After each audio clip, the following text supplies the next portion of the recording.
اعوذ باللہ من الشیطان الرجیم بسم اللہ الرحمن الرحیم۔ السلام علیکم، میں ہوں عاقب اتاری اور آپ کو خوابوں کی دنیا میں خوش آمدید کہتا ہوں۔ خوابوں کی دنیا میں آج ہم بات کریں گے خواب میں شہد دیکھنے کے حوالے سے۔ اس خواب کی مختلف صورتیں ہیں اور مختلف تعبیریں ہیں۔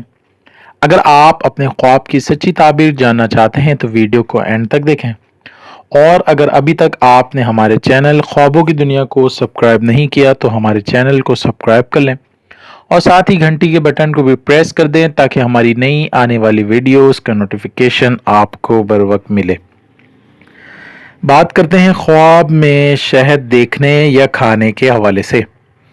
حضرت امام ابن سیرین رحمۃ اللہ نے فرمایا کہ اگر کوئی شخص خواب میں دیکھے کہ شہد موم کے ساتھ کھایا، اس کی تعویل میراث یا غنیمت حلال ہے، اور اسی طرح اگر کوئی شخص خواب میں دیکھے کہ اس کے پاس شہد ہے تو دلیل ہے کہ صاحب خواب اسی قدر کہیں سے میراث پائے گا جو حلال ہوگی۔ حضرت ابراہیم کرمانی رحمۃ اللہ علیہ نے فرمایا ہے کہ اگر کوئی شخص خواب میں دیکھے کہ اس کے پاس شہد ہے تو دلیل ہے کہ اسی قدر علم و دانش حاصل کرے گا، اور اگر خواب میں دیکھے کہ اس شہد میں سے لوگوں کو دیتا ہے اور وہ کھاتے ہیں تو دلیل ہے کہ لوگ اس کے علم سے فائدہ حاصل کریں گے، اور اگر اس کے خلاف دیکھے تو نفع نہ پائے گا۔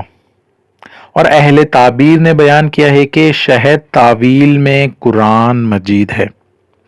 حضرت جعفر صادق رحمۃ اللہ علیہ نے فرمایا کہ خواب میں شہد 5 وجہ پر ہے۔ نمبر 1 میراث، نمبر 2 غنیمت، نمبر 3 علم، اور نمبر 4 قرآن مجید، اور نمبر 5 فراخ روزی۔ اللہ پاک سے دعا ہے اللہ پاک ہمیں دین و دنیا میں کامیابی عطا کرے اور دشمن کے شر سے محفوظ رکھے۔ صلو علی الحبیب صلی اللہ تعالی علی محمد۔